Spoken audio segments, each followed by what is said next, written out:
Itu tuh orang kesurupan itu gimana tuh? Kesurupan. Kesurupan itu kan apa itu beneran kesurupan atau jejadet atau dibikin-bikin atau memang jenis-jenisnya ada apa ada fasenya ini kesurupan biasa ada yang sampai ekstrim gitu tuh kan. Iya. Nah, membedakan yang asli dan yang tidak itu seperti apa tuh? Banyak sih orang kesurupan itu. Ya kita mengartikannya kesurupan gitu ya. Ya iya bahasa umumnya. Iya, bahasa umumnya kesurupan. Padahal kalau dilihat lagi ya arti surup gitu loh. Surup tuh artinya masuk, nyurup dia.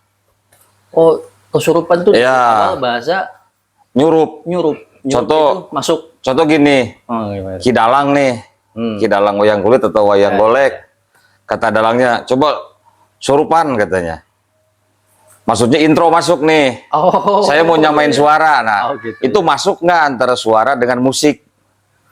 Disinkronkan gitu. Iya, itu nyurup. Nyurup namanya. Iya. Itu bahasa dalang. Awalnya begitu bahasa. Awalnya. Nah, berarti kalau kesurupan, berarti kan ada yang masuk. Oh. Kan gitu kan? Kemasukan. Kemasukan. Gitu ya? Bahasa umumnya berarti kemasukan. Kerasukan. Kerasukan. Nah, asal kata kesurupan. Menjadi kemasukan. Nah, yang nyurup ini kan macam-macam. Yang nyurup ini bukan berarti si jin masuk, terus ngamuk, nggak karuan gitu kan, minta anu minta ini, bukan begitu juga. Jadi yang namanya energi jin dengan kita manusia, makhluk kasar gitu kan, nah, jin yang energinya dimensinya berbeda, jangankan masuk gitu loh, hawanya aja udah mengaruhi ketika kita lemah, kosong, jiwa kita kosong gitu kan, iman kita kosong, terpengaruh energi itu, dibilanglah kesurupan.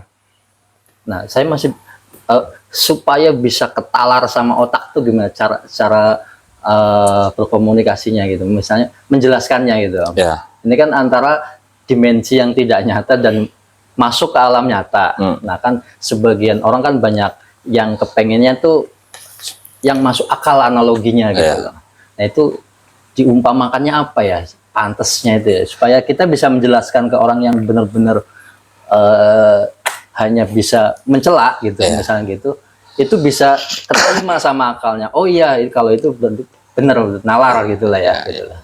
Itu analoginya apa gitu. Jadi tadi kan antara si jin itu bisa terpengaruh oleh energi kita.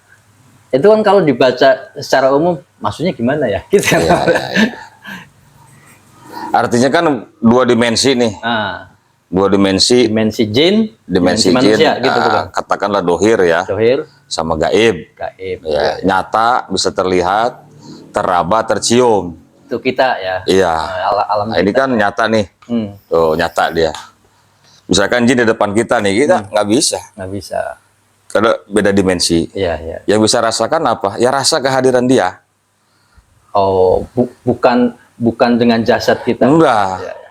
Ada yang hawanya panas. Oh iya, iya, iya, ya. Pasti semua orang bisa Ya. kalau merasakan. Ada yang paling umum, merinding gitu. Merinding. Iya kan? Ya mungkin jinnya mah jauh gitu, tapi dia udah tersugesti. Oh gitu. Jadi hawanya udah sampai dulu. Kayak gini lah. Kita normal nih ngobrol begini, terus kita bayangin Manggah Muda. Itu langsung respon loh. Oh iya, iya, iya. Nah, kan? Ucapan itu. Iya.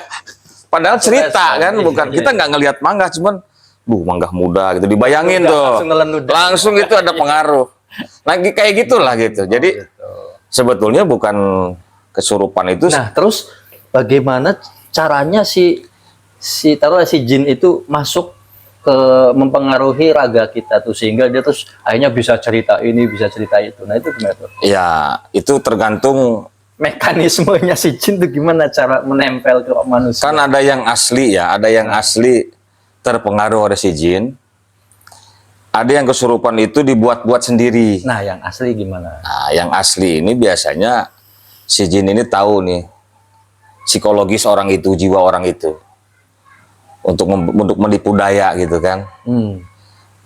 Lalu kena masalah, Oh, lagi depresi, kan kosong nih. kosong. Ada sesuatu yang kosong aja. Iya, disitulah. Bukan berarti si jin itu masuk. Bukan masuk. Oh, enggak begitu. Jadi ada satu hawa energi jin tadi itu, Energi lah ya. mempengaruhi pikiran, mempengaruhi jiwa gitu. Nah, ketika kadang cara mengobati ada yang dengan cara ruqyah, Iya. dibacakan ayat-ayat suci Al-Quran gitu kan. Terus energi itu bisa keluar. Kadang ada yang muntah gitu kan. Itu intinya sugesti. Sugesti. Lebih banyak ke sugesti ya. Pengaruhnya ke sugesti. Nah, karena kan yang sekarang lagi booming juga kan gitu, apa ya, semacam kesurupan Pina. Itu kan bilang gitu. Oh iya. Rame banget ya, nih. rame banget. Itu gimana Om? Secara nalar bisa diterima apakah itu benar yang tadi dibilang kesurupan atau hanya sekedar sepertinya memori aja atau gimana lah itu? Ya kalau menurut saya sih itu hanya sekedar karena siapa yang kesurupannya, Linda ya. Kalau menurut saya si Linda ini halusinasi aja itu. Terobsesi. Bisa dikatakan mungkin karena dia temennya. Iya. Terus karena mungkin ya persahabatan, terus tiba-tiba kehilangan gitu kan. Tuh merinding aku tuh, nggak bisa tuh merinding kan. Diomongin lah, yang tadi mangga pas ini merinding. Terus tiba-tiba kehilangan, akhirnya terpikirkan sama dia kan, terus terbayang, nah, muncullah itu Nggak boleh tadi. dibongkar semua. Tuh nggak boleh dibongkar ya. Merinding semua asli itu. Sumpah sampai ke sini semua. Saya doang kan, kalian. Iya, saya enggak ini.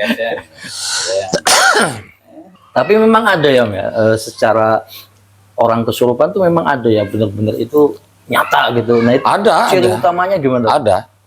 Ya pokoknya dia hilang dirinya gitu loh. Sampai lupa diri. Lupa dirinya, udah total itu dipengaruhi jin, yang masuk, setan gitu kan gitu. Hilang akalnya itu saat itu dia yang masuk hawa jin itu tadi. Nah, karena kan dimensi lain. Saya mencoba membaca ada beberapa peristiwa kesurupan. Ya, saya anggap ada 3 fase lah. Ketempelan, kesurupan, kerasukan. Nah, itu analisa saya aja. Kalau ketempelan ya kita hanya seperti teng lagi begini terus kamu ndak boleh gitu. Ya. Jadi dia tetap ada dalam kesadaran. Tapi ada energi yang menempel yang membantu dia untuk menceritakan sesuatu. Ya itu termasuknya kesurupan juga. Nah, kalau kesurupan saya anggap lebih dominan dia hampir lupa diri, tapi masih dalam fase ada sedikit kesadaran yang menjaga dia, dan itu biasanya yang kesurupan itu lebih ke tempat-tempat yang taruhlah kesurupan itu kemasukan kesurupan jin-jin yang agak kasar gitu ya. Ya, suaranya udah berubah gitu kan dan lain sebagainya, dan kerasukan saya anggap yang sudah ekstrim. Dia tiba-tiba minta telur mentah langsung dimakan. Bahkan dia bisa makan beling gitu tapi tanpa berdarah. Itu benar-benar saya anggap wah ini rasuk banget nih, kerasukan. Nah, apakah 3 fase itu yang saya analisa benar atau gimana gitu? Hanya analisa saya aja ini lah gitu lah. Kalau menurut saya sih prinsipnya sama, itu kesurupan. Sama. Cuman ya, sama. Ada yang masih bisa mengendalikan dirinya. Ada yang sudah bablas sama sekali, dia hilang gitu. Jadi pengaruhnya udah 100% pengaruh dari itu yang saya anggap kerasukan gitu. Bahkan ekstrim gitu. Ada yang istilah ketempelan. Nah, ya itu kesurupan juga. Gitu. Terus siapa yang nempel kan gitu. Gitu. Seperti kata tadi nyurup, surupan katanya kan. Atau itu yang bisa dimasukin gitu. Iya.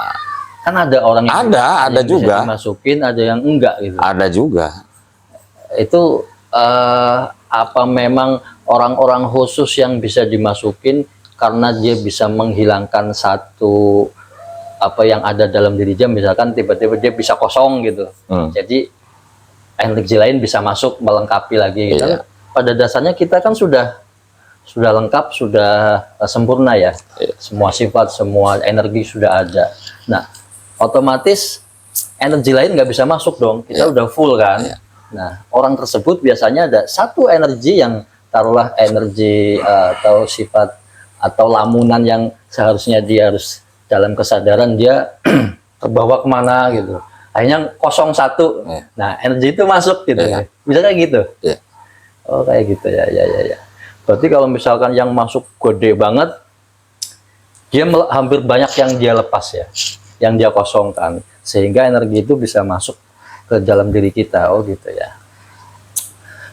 Tapi kebanyakan kan kadang-kadang jadi buatan gitu loh, jadi rekayasa kadang-kadang kan. Senangnya emang di situ. Kadang dibikin gitu, apa yang dimasukin tuh ngamuk gitu Ya kan. ya, nah itu gimana tuh? Iya, kalau itu sih, ya kalau Entertain. sifatnya hiburan gitu kan, sifatnya menghibur, hiburan, nggak masalah. nggak membodohi orang gitu kan, ya itu hak-haknya dia gitu kan. Tapi gini, ada yang dari obrolan kita nih masalah kesurupan, itu kan bilang jin, Ya. setan, Ya. kuntilanak, apalah genderuwo gitu. Tapi sebetulnya kadang kita tertipu. Kadang kita itu kesurupan bukan sama jin. Contohnya gini, kita nggak bisa jadi diri sendiri, itu udah kesurupan. Saya pengen kayak si Anu. Oh ya. Stylenya niru si Anu. Itu udah kerasukan deh itu. Nah, itu istilahnya kerasukan apa tuh? Kerasukan gaya orang gitu loh. Kerasukan Di luar jin gitu ya. dia nggak bisa jadi Nah, dirinya itu lebih parah sebenarnya. lebih parah daripada kemasukan jin sebetulnya. Karena itu akan kesehariannya dibawa terus. Kalau kerasukan jin sekali itu udah berarti selesai gitu ya. Itu lebih parah ngobatin, nggak bisa itu. Karena sadar dia gitu loh. Jadilah diri sendiri gitu loh. Dia kan kebanyakan orang sekarang niru kan gitu kan. Ya, Pengen kayak si Anu, pengen ada satu trend centernya, dia misalkan tokoh siapa, dia tiru tuh. Gayanya dia tiru, gaya ngomongnya tiru. Akhirnya dia kesurupan dengan gaya itu. Iya. Kesurupan Dia nggak jadi diri sendiri gitu loh. Kesurupan gaya. Itu lebih parah kesurupannya. Lebih parah. Iya kan? Bos punya pengalaman apa tentang kesurupan, Bos? Kayaknya enggak. Kayaknya enggak.